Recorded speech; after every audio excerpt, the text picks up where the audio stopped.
झारखंड का यदि हम बात करें तो आप भी आश्चर्य करेंगे, क्योंकि यहाँ सत्ता परिवर्तन आए दिन हो रही है और बातें होती है देश निर्माण का, राष्ट्र निर्माण का। राष्ट्र निर्माण में बच्चों की भूमिका अहम रही है, क्योंकि प्रथम प्रधानमंत्री से लेकर वर्तमान प्रधानमंत्री बच्चों से प्यार करते हैं और कहते हैं कि ये सभी अपने देश के भविष्य हैं, इसलिए इन्हें संतुलित भोजन दिया जाए, समुचित शिक्षा दिया जाए।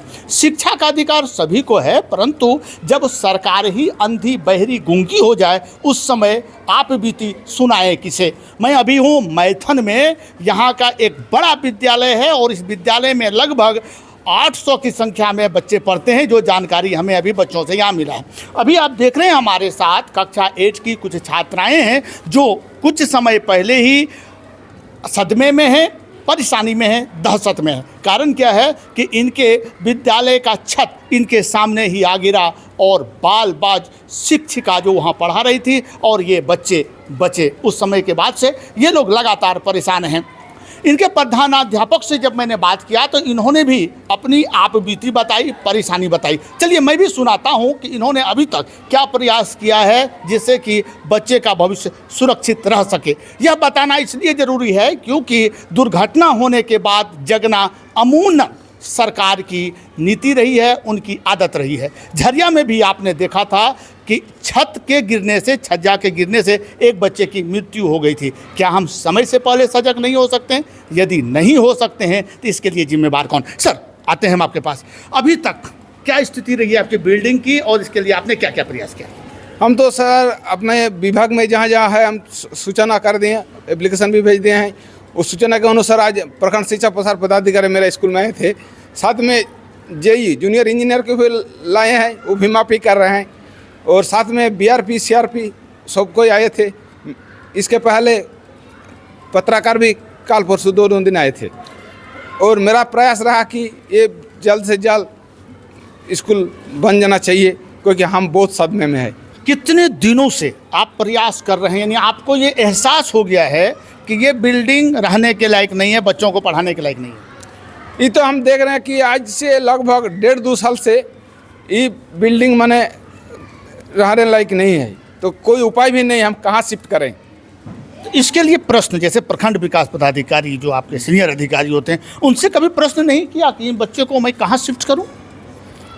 हाँ, बताया गया है। तो उन्होंने बोला कि जब डीवीसी का मेंटेनेंस है 1951 साल से चल रहा है, तो ये डीवीसी करके आ रहा है, तभी अचानक हम लोग कैसे करें, इसके लिए हमको समय लगेगा। अपना नाम बता दें आप। मेरा नाम है उत्तम कुमार घाटी, प्रधान अध्यापक गरीब बुनियादी विद्यालय मैथन। और भी छात्र हैं हमारे साथ, हम छात्र से भी लेने का प्रयास करते हैं कि अभी तक की क्या स्थिति रही है, आप बताएं। सर क्लास में बहुत डेंजर हो गया है कि बहुत बार छत गिर रहा है, पानी गिर रहा है, पूरा क्लास में पानी भर जा रहा है, जिससे क्लास लेने में बहुत प्रॉब्लम हो रहा है। और बाकी सब तो पानी भरने के बाद बार बेंच इधर उधर करना पड़ रहा है और क्लास में भी बहुत प्रॉब्लम हो रहा है अभी फिलहाल।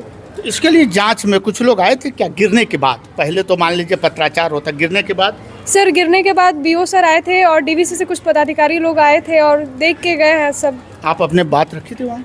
सर बात रखा था मैंने कि सर बनवा दीजिए, क्योंकि क्लास बहुत ज़्यादा डेंजर हो गया है, कभी भी कुछ भी हो सकता है। कितने परेशान हैं आप? सर बहुत परेशान है सर, क्योंकि क्लास में बच्चा लोग है, सबको डर है कि कहीं से भी गिर सकता है। अपना नाम बता दें। सलोनी कुमारी सिंह।